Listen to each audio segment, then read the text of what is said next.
start with Coach with some opening comments.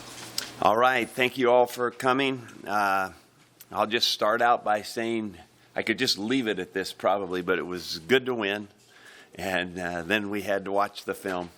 But it was a mixed bag for sure about our play, and I guess the best way to say it from there is that we needed all the parts by the time it was over. I think overall our defense really had a nice day. This was a team and an offense that we had a lot of respect for going in, very productive, and it wasn't just this year. They've been building that up over time, and we held them to about 120 yards less than their average, and we made some plays. We did give up 2 explosive plays, but overall I think we played soundly. We made a lot of nice open field tackles that were tough plays that saved us, really. We had 2 interceptions. The one for points was big, and we had 3 sacks. We did have 5 penalties, 2 offside, a pass interference, a defensive holding, and a substitution penalty. Guys that played well, Josh Banderas really had a nice day, had 11 tackles. Dedrick Young continues to play well. Michael Rose-Ivy had some nice plays. I think Chris Jones and Kalu are really giving us solid play. Chris had a good coverage day. Kalu did for the most part, and he also made some great tackles. He made some big-time plays coming off of blocks that really saved us, particularly when that second quarterback went in and was running. Josh made some big plays. Kevin Maurice continues to play very, very well. He was a big factor. Carlos Davis probably had his best game. And our 2 of our safeties, Nate Gary and Aaron Williams. Nate had a lot of plays. So, I think Nate's awareness came into play. That one time they set up a screen, and I thought, boy, looks bad. And all of a sudden, Nate slices through there and makes a tackle for no gain. I thought that was a huge play. And Aaron Williams is just a playmaker. He's got a great nose for the ball, makes plays. I really like how he's playing. Offensively, you all know what that looked like. It was not a good day. The production was down. We had 2 turnovers, not much in explosive plays. It was a rough, hard day. We had 4 penalties. And at the same time, when we absolutely had to do something, we had a 14-play drive that took up time, and we ended up getting points on it that won the game. I thought Newby was a bright spot offensively. I thought, again, he was really a man there at the end, made some good, tough runs. Nick Gates, I don't know if you guys noticed that. He was hurt almost the whole game, bad ankle, stayed in there and played like a real warrior. Sam Cotton filled in well, had a good game. Cole Conrad again stepped in, so we're proud of him for how he did that. It's just that time of year. You got to have some guys step up and do it, and you expect them to do.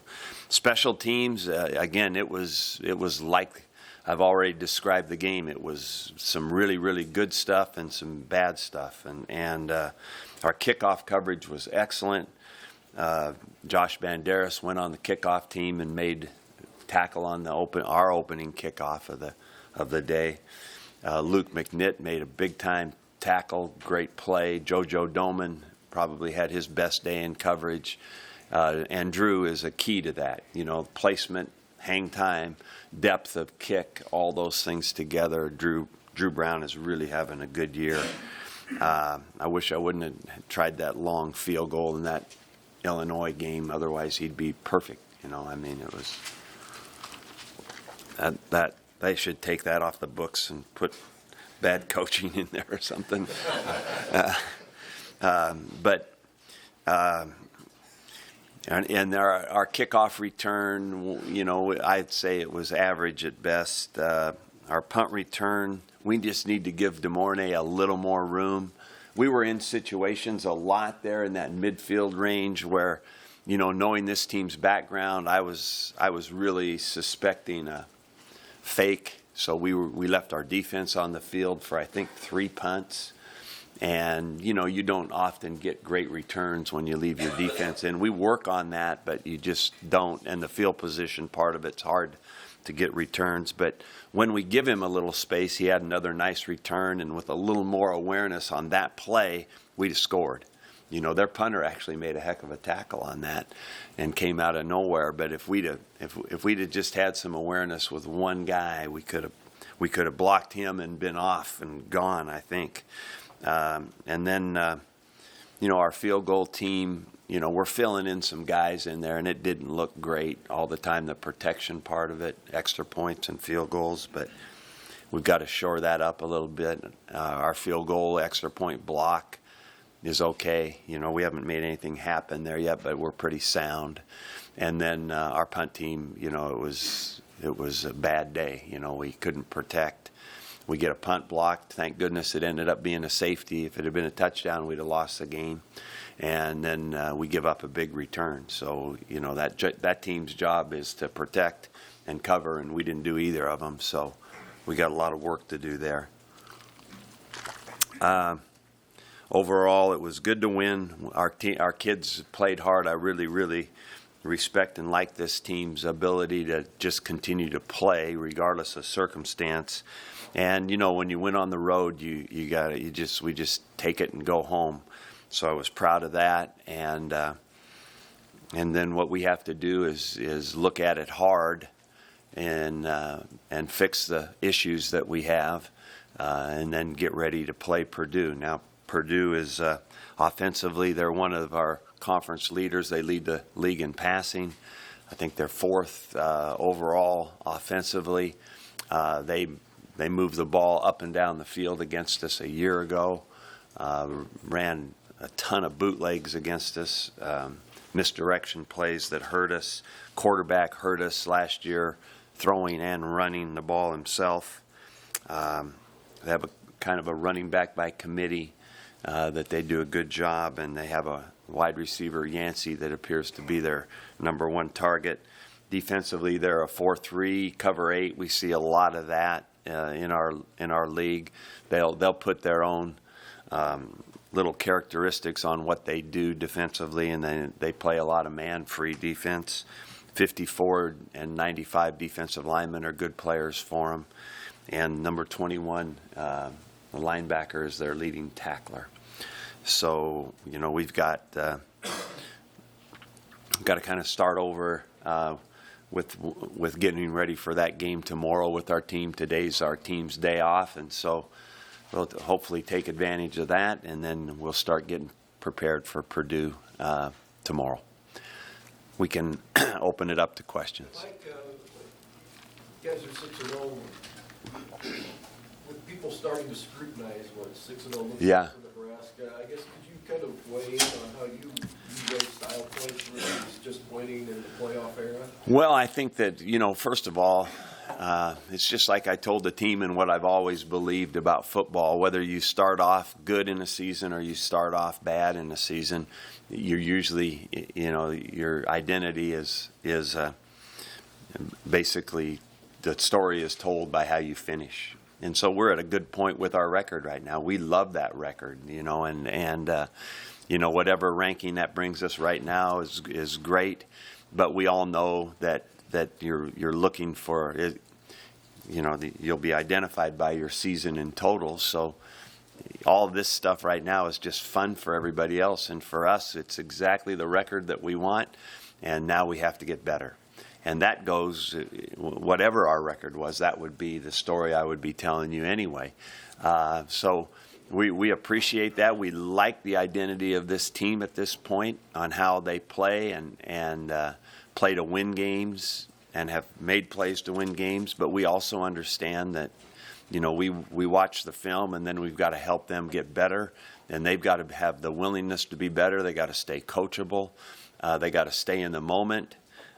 It can get harder, it can be hard when you're distracted by the noise that's out there when you're losing. It can be hard and be distracting when you start to believe how good you are and don't really work at it anymore. So whatever the situation is, you can't be distracted. You got to get better. You got to have a hunger to get better. You've got to be realistic about what you have to get better at, and then you just go from there. So, and saying all that, it's just part of the storyline, and I've said already, I don't really care.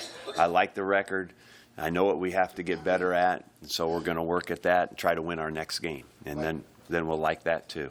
What's the offensive line situation this week? I know Whitaker and Cole Conrad have been kind of moved up with your group. I mean, is there another guy that moves up now with kind of the situation you guys have there right now at this point? Well, you called it with the two next guys that would be available. We've got, it's kind of that part of the season where you really now have expectations of the next guy up, and to understand that we'll feel fine about that. We don't like losing guys due to injury, but we have to be ready. So, the moves yet we're going to still talk about today, because Neville was out right away. Nick Gates has been hurt.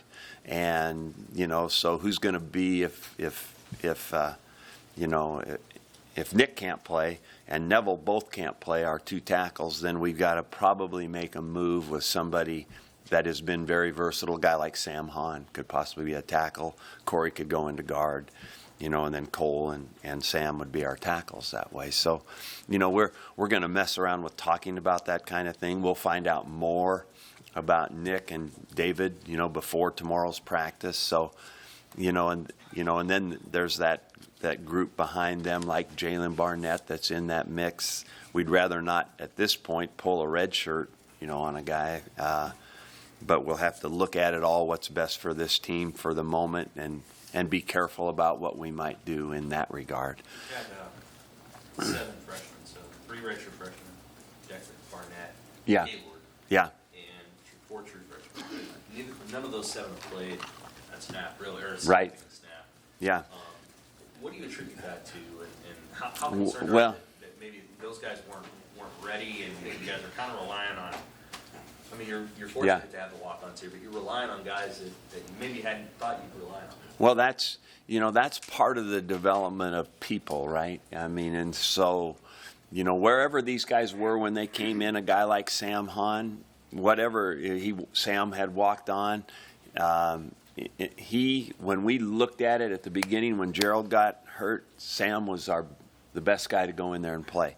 So we do it like that. Now, we still have great hopes for guys like Decker and Christian Gaylord and Barnett, but frankly, those guys were not ahead of Sam Hahn when we made that decision initially. I think that those guys that you mentioned are going to be good players. And the development of people is different, and that line position, that's probably the position overall in my career that we've had the fewest true freshmen or even redshirt freshmen just break in and all of a sudden be a starter. Now we find that guy once in a while, but the development there, both mentally and physically, sometimes takes a little longer. But we expect those guys to be front and center in the competition as we go. And the fact that they haven't played yet, like we made the comment about Christian Gaylord yesterday, that he has come on. And we have worked these guys more in this season, like during Sundays and during some extra work, than we ever have before. They scrimmage every Sunday, and they get to play some football, and I've just seen that get better and better as we've gone along. So we're trying in every way to keep developing these guys that have talent and get them ready to play. And maybe one of them will surface. As we talk, maybe one of those guys will say, well, this guy's got to be that guy to fill in right now. But whatever it is, I think we're going to be fine. Coach, what is Tommy Armstrong's overall health right now, and what are some of your thoughts about today's game on Saturday? Well, Tommy is like a lot of guys at this stage of the year. He missed the bye week of work, and so he had the regular week of preparation. But as the week went on, I thought that this guy is healthy and feels good and looked good in practice, was running, throwing, all that. So I think that, he is like a lot of guys are today after a game. He's sore and he's got some ice on and all that, but we fully expect him to be ready to go and play. Mike, you ran the ball 14 straight on that drive. What do you think you could get done before that? And why have you guys been able to do that? closing out a couple of games. You know, I wish I had I could just give you the answer to that. I can give you some thoughts that I have about all that. I think that one of them is the mentality of our team. I think that you know, they have tended to play their best ball at that time exactly when we need it. We've had 2 games in a row, 2 drives like that in the fourth quarter that were big. And so I think the ability to pull it together, and it's as much mental as it is physical. And then the physical part, besides that, might be that we're in good shape. You know, this team has not faltered in the fourth quarter, looking tired. I think that we have actually worn some teams out and played better than them in the fourth quarter. Is that because of the mentality of the team? Is that because how good a shape they're in? I'm not sure, but something's there like that I appreciate. And the other thing, we pull it together and find some stuff too that I think our coaches, you know, sometimes you wonder why it takes so long, but we find some stuff that looks like the best stuff to do. Terrell's not a 220-pound guy who's been for 3 quarters. Why has he been effective? I think that a lot of that about Terrell Newby, he's a good football player, he's a versatile football player, and he's a tough-minded guy. And I really like him. He's been a man in the fourth quarter, the last couple of ball games, and I really appreciate that. Mike, how close are Seethan and Jordan, you think, to getting back? And also, going back to Cates and Neville, are those both ankle injuries? Ankles, yeah. Do you label them as questionable, or what's their, I guess, status as of? I'd say right now you'd have to say questionable. And, you know, I hate to go too far into the week without an offensive lineman practicing. So there's just so much stuff, you know, the different pressures, the pickups, all that. It's hard. So we need to know as soon as possible, but I don't know what that means. Seethan and Jordan. Mike, the coach was fired yesterday. Yeah. Your thoughts on Darryl, and how does that impact the team mid-season, you think, going into plan? Our team, I don't know. You know, we're always sorry to hear that. I did not get a chance to know Darryl very well, but I had a sense that their team was improving, and that's what I'd just seen from afar without even having studied them too much to this point until now, you know. But anyway, as far as we're concerned in this world, we just go on and play, and they will deal with what they have to deal with going forward. But I know that's a difficult situation. And Mike, you kind of outlined the areas of concern on special teams. Offensively, I guess, what are the most critical things that you guys need to brush up? Oh boy, I think our inconsistency was the biggest factor the other day. You know, really what we can rely on the other day, drive to drive, wasn't very good for most of the game. You know, we made some plays early. Looked like we had a chance for a decent start. We misread some stuff, however, that we left out there. You know, and you just hate that because it kind of shows itself as the game goes on. When you leave a chance to make a play, you know, we had a couple fly sweeps that I thought we could score on, and you know, we just didn't execute as well as we need to. And so I went back and we talked with our coaching staff this morning about the blocking of that play, the running pattern of that play, and you know why we failed on it, because we got to get that information to. We can't give up points like that or chances for. We had 2, maybe we don't score, but we had chances for a couple of explosive plays there, and they turned into 5-yard gains, and so we're missing some stuff. But I think our consistency factor is what bothers me most. You know, you just being able to put on, you know, play after play. Now, I say that, and at the same time, we did it in the fourth quarter to basically ice and win the game, which I appreciate. I just think that, you know, we would like to be more consistent throughout the game. On those sweeps, was it blocking or was it? Yeah, both. Okay. It was both. I thought the running pattern wasn't great, and the patience on the running wasn't great, and the blocking wasn't great. Mike, you guys are 9-1 since that Purdue loss last year. I mean, what made that game kind of a turning point game? It was such a low point that day to lose at Purdue, and then since then you guys obviously have gone on a nice run here. Well, it's hard to put your fingers around all of what that might mean. I think that the one thing for sure that I appreciate is that despite those circumstances a year ago with this game, everybody, the players kind of stayed with it and kept playing and working hard, and the coaches kept going, and you know, that there might be a lot of other stuff that, you know, might sound like I'm making up, but maybe we found a better way to coach this team offensively, what to really approach and how to do it, and maybe we just got better and we just built on that. And then I think that whatever that was the last month carried over for sure in the attitude and work ethic. And then I think the leadership of this team within the playing group is very good. The intentions, I've already said this many times, the intentions of this team are great. And they work hard and they want to win and they want information. And the coaches, I think, continue to work and stay the course. So those are key factors in hard times. And then they're also key right now. We got to just stay the course, find a way to get better, win the next game, and then go from there. Mike, how have you fostered sort of the leadership structure of the team this year compared to last year? Did you learn anything last year, you know, that sort of changed the way that you, again, sort of developed that group of leaders? Well, I think, you know, overall this group of kids in general and some of the older people in it are pretty mature, Dirk. You know, so they're really good people just to talk to. And I think that there's nothing like personal interaction with people, you know, and that's why I always encourage coaches, every part of our staff, to talk to these guys. A very simple thing, and that's how I say it. Talk to these guys, find out how they're doing. We have so many guys, and we have no idea really what's going on a lot of times with them personally. And so the only way is to deal with that is communication. And I can't talk to 140 guys myself all the time, so this needs to be a staff thing. And that's why we have enough guys to do that. So I think that's a big deal. But I think that this group is mature. They are verbalize what they want, I think, really well.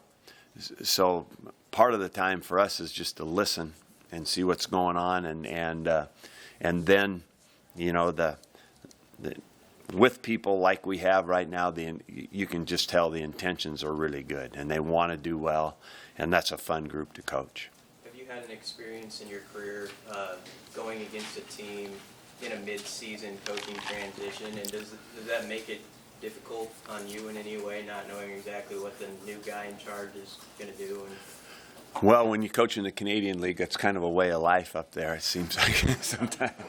Yeah, it was, so it's not, that part of it's not brand new, but there is some mystery to it. You don't know, you know, if indeed there might be some new wrinkles. Obviously, offensively, they've been on a pretty good track of what they want to do. What we might see defensively, if it's any different, I don't know. We can only prepare for what we know, and then you have to have principles that you rely on in case that's all different. So. Coach, saw just a little bit of a Divine Zigbo in that game. What? Yeah. Zigbo, I guess, how has he progressed, and do you expect to get any of the guys back who didn't play last week? Yeah, we were talking about that earlier, and I got sidetracked. I think that Divine should be good to go.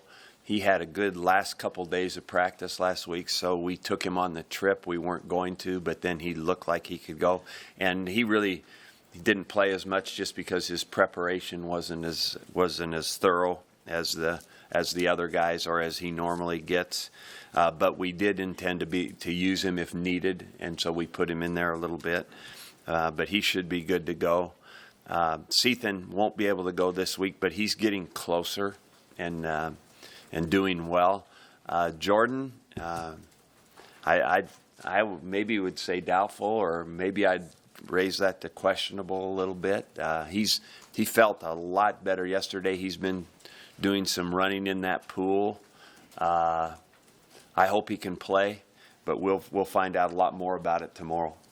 Hey Mike, without guys like Stephen and Jordan, how much more do you rely on Stanley Morgan, and what are his main attributes? No, I love Stanley Morgan. I think he's one of the most tough-minded people that we have on the team, Steve. He is a reliable guy, and he was that coming in. That's why he played as a true freshman. We had so many injuries in camp, remember, a year ago, and so Stanley got a ton of work and just kind of showed everybody who he was. And I really respect that about him. He's a tough physically, tough mentally, good player. Love him on your side. You love him on your team. He's going to make tough plays. He's going to be that guy that you can rely on to do that. Pure receiver attributes, in terms of pure receiver attributes, what makes him so good on third down? Well, you know, I think that I'll start with the mental part. He's reliable. You know, so people like to throw him Tommy likes to throw him the ball because he'll make tough catches, right? But he's a nice sized guy. He's strong. He's got strong hands. He makes good catches in his hands. His target area is big because he can go get the ball like this, and he's real strong like that. So that's probably why. Hey, Coach, during this winning streak, have you ever noticed when you're out and about, maybe get more pats on the back than usual? Do you notice kind of more of a fan buzz?